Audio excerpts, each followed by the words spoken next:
Hello, EMBA students. This optional PowerPoint workshop offers a look at some easy ways to make your presentation slides support you as a presenter. I know many of you have a staff of people, including graphic artists, who do this for you. But you have the responsibility to give them good guidance. After all, you'll be the one presenting the slides to your audience, so you have to take some ownership. I am certainly not a graphic artist, but there are some practices that we know help audiences listen to you rather than reading the slides, and techniques that help audiences absorb your message more effectively. Let's look at the agenda. If we were in a workshop, I'd stop and ask you about what you've seen that works and what doesn't in PowerPoint shows. Slides are certainly a matter of taste. However, there are some tried and true tips on what works. Here you see the agenda slide. The agenda slide is important because it tells the audience what to expect and in what order. It demonstrates the logic of the plan you have developed to unfold your topic for this audience. So you'll see that in the next few minutes, we'll be covering some content elements, current trends that work, some basic design fonts, and a discussion of how important visuals are, the benefits of message titles, and then the last section about creating and showing charts and graphs that has some exercises you can do on your own if you like. Here are some elements that aren't really slide design per se, they're more about content.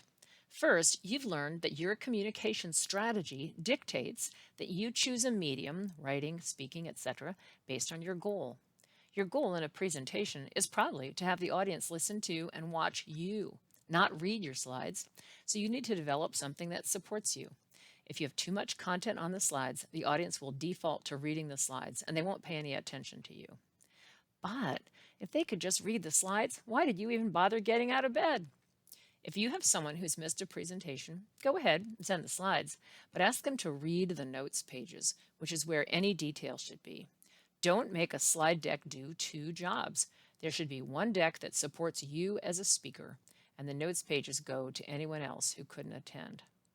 These comments are really for presentation slides. If you are doing a seated presentation around a table, then your deck can include more content because people will have it right in front of them and can flip back and forth. Next, for presentation slides, be sure to number them for easy reference during the question and answer period. I'll show you how to do that later in the presentation. Using a complete title slide and a meaningful agenda will get you off to a good start, and we'll talk more about phrases in a moment. You'll see as you progress through this deck that I've used a number of different color combinations just to show you how things look. When you develop your own deck, pick one style and stick with it. Okay, let's look at agendas. Here's an example of a cover slide developed by my friend and colleague Gail Wiley as he presented to the Princeton Club in New York. Let's take a look at the elements. Cover slides should have 5 elements. First, the title tells the audience what the presentation is about. Next, it's a good idea to put your name on the slides. Slides can go anywhere electronically these days, so it's good to have your name so people can find you if they want to ask any questions. It might protect your intellectual property, maybe not. People might still steal your work, but at least they'll know from whom they have stolen. Third, the date. The date sets the information in the context of time. Think about talking about investing in today's market, which is certainly different than an investment picture that you might have seen several years ago. Next, the audience. The audience refines the content. Think for a minute about giving a presentation to the East Coast region on quarterly revenues. If somebody on the West Coast got that presentation, they might wonder why the West Coast revenues were being left off. Maybe the West Coast is getting divested. Finally, the venue may be helpful for future audiences. And here at Rice, you may want to add the honor code, and you should ask your professors about that. After the cover slide, your next step is to develop an agenda that tells the audience what you'll be covering. Look at the agenda on the left. It says introduction, what we studied, next steps, conclusion, question and answer. Everybody expects to see that, and they know you're going to cover that. So it's pretty generic. We could probably use that agenda for any presentation. So the audience is wondering, how's today different? On the right, you'll see an example from one of my bioengineering communication classes here at Rice. Here we see an agenda that is much better and a lot more specific. It's about what happens in the Gulf of Mexico when oxygen levels fall due to agricultural runoff. But we still don't have the level of specificity we might want. Let's take a look at the next slide. Now we know a little bit more about what we're going to hear. It's going to be about restoring the Gulf of Mexico. We see that the problem is that dead zones result from low oxygen, and that happens because of fertilizer runoff as one key cause.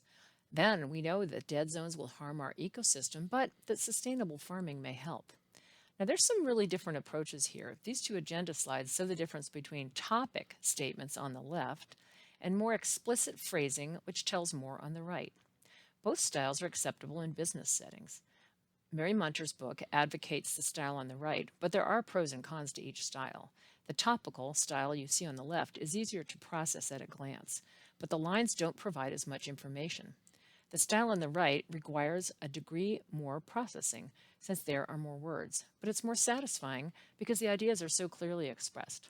On the other hand, as a speaker, you might want to use a simpler topic style. It is elegantly brief, for sure, and simply talk through the points, speaking the lines on the right. In a minute, we'll take a look at an agenda that's used by Exxon, and you can see what you think about it. Once you're into the body of your slides, remember to use phrases rather than full sentences. Limiting the text on a slide means that the audience can grasp it faster. The aspirational goal is 6 lines or fewer, with about 6 words on each line, but of course you can't always do that. It's a nice goal, though. Vocalize the detail, don't use full sentences. Use parallel grammatical structure because it's easier to grasp a series of bullets that are consistent. You'll see that this slide uses imperative verb forms: limit, aim, use, apply, and check. That's one example of using parallel structure. Finally, check your line breaks to avoid widows. A widow is a term that means only one word standing by itself on a line. It's neater to adjust the language to fit it onto one line, or even scoot the margins just slightly for that slide.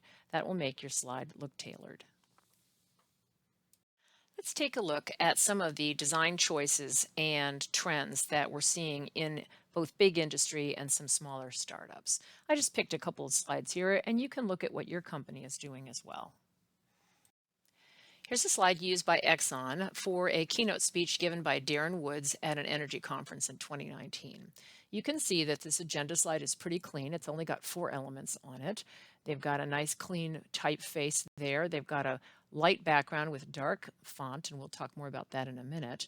But they've used the message titles that we were talking about earlier in terms of making the agenda really tell the audience what they're about to hear. Here's an agenda slide from a roadshow that was being developed and presented by Adidas.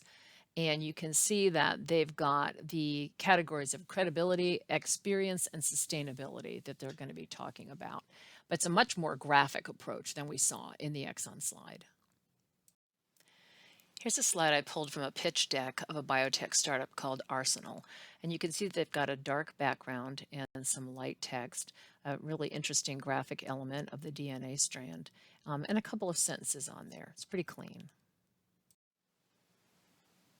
Here's another one with a dark background for a security company. And you can see that we're about to hear the 3 sections of compliance, adherence, and not one regulatory citation. So we can see what they're about to tell us about.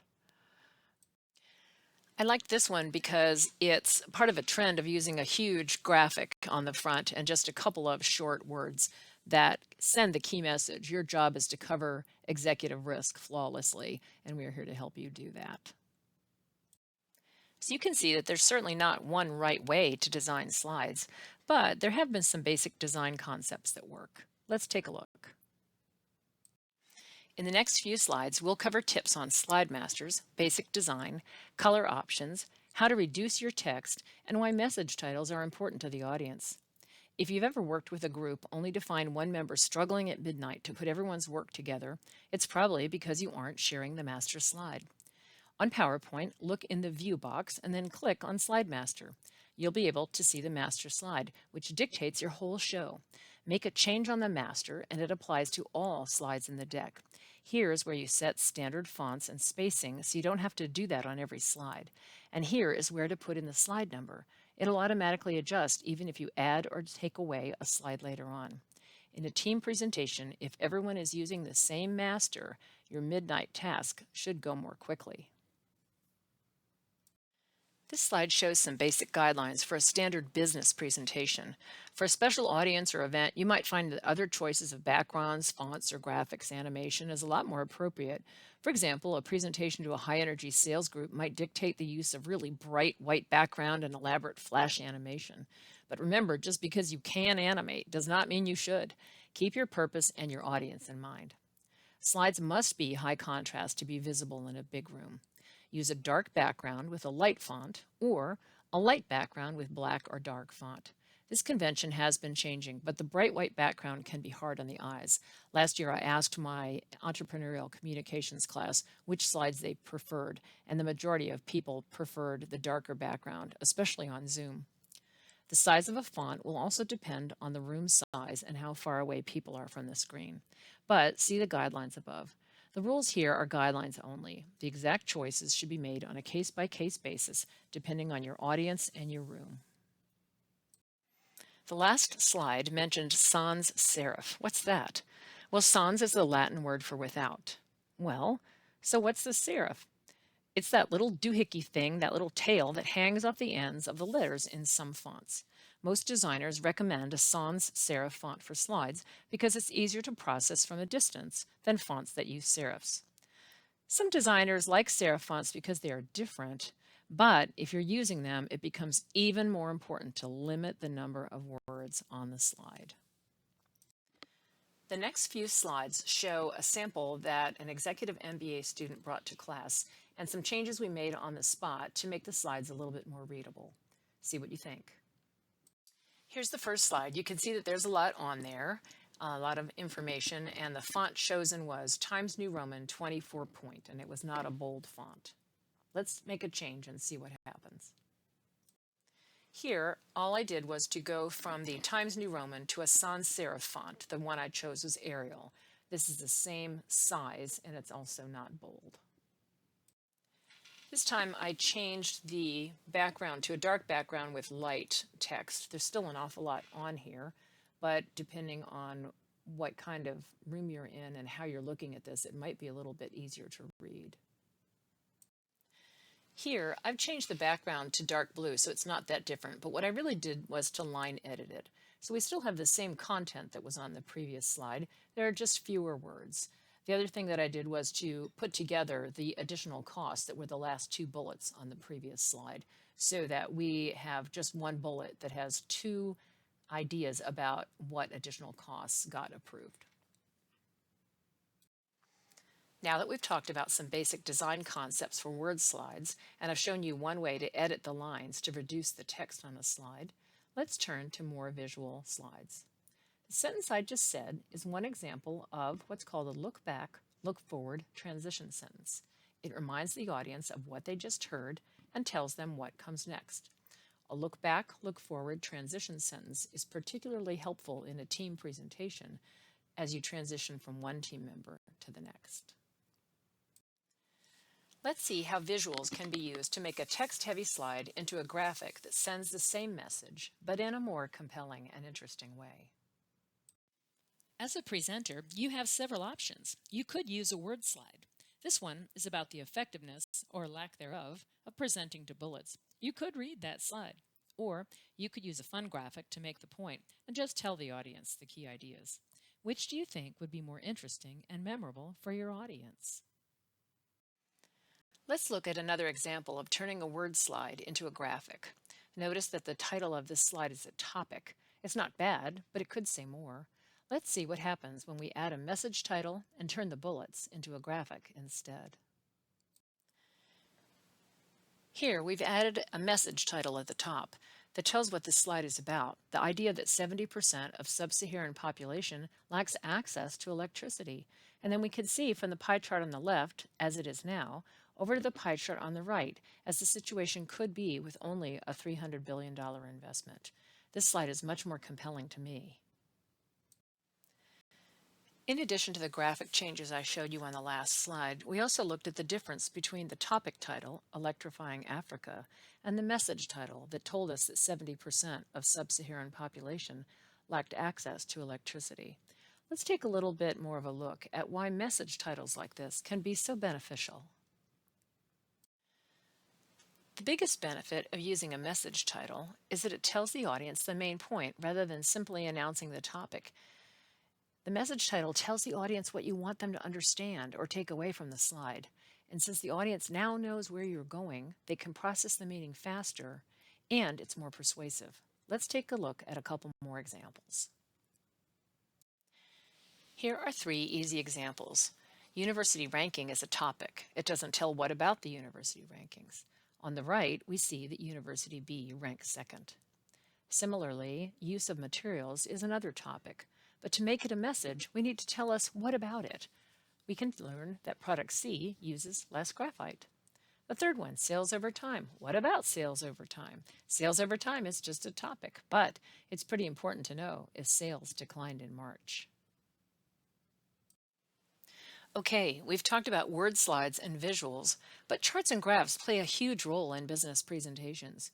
Your Munter textbook has an excellent chapter that can tell you how to select the right type of graphic for the kind of analysis you are doing. But let's take a quick look at three specific examples: a bar chart, a line chart, and a pie chart, and see what changes we can make to the standard formatting to make them easier for audiences to understand. Well, this chart's got lots of problems. It's got two topic titles, but not a single message. Along the y-axis, you see all of the extra zeros and dollar signs. It's okay to use larger units, that way you can reduce the extra zeros. And you'll see that the bars are spaced apart so widely that it's really difficult for your eye to follow from left to right. Let's make some changes. This one's better. We see that the sales campaign sparked sales. We see the year that the campaign was implemented. That was on the last slide, but we really didn't know what it was about. Now the bars are wider, which means that the spaces in between them are smaller. That allows our eye to follow from the left to the right more easily. And along the y-axis, we can see that there are dollars and thousands, so we didn't have to repeat the dollar signs or all those zeros, making it look much cleaner. Here's another example with lots of areas for improvement. Again, two titles, but no message. Take a look at the y-axis label, and you'll see that it's displayed vertically. Some people like to have this reformatted so that it is horizontally displayed, as we've done on the next slide. There are pros and cons to this, but it does make it easier to read.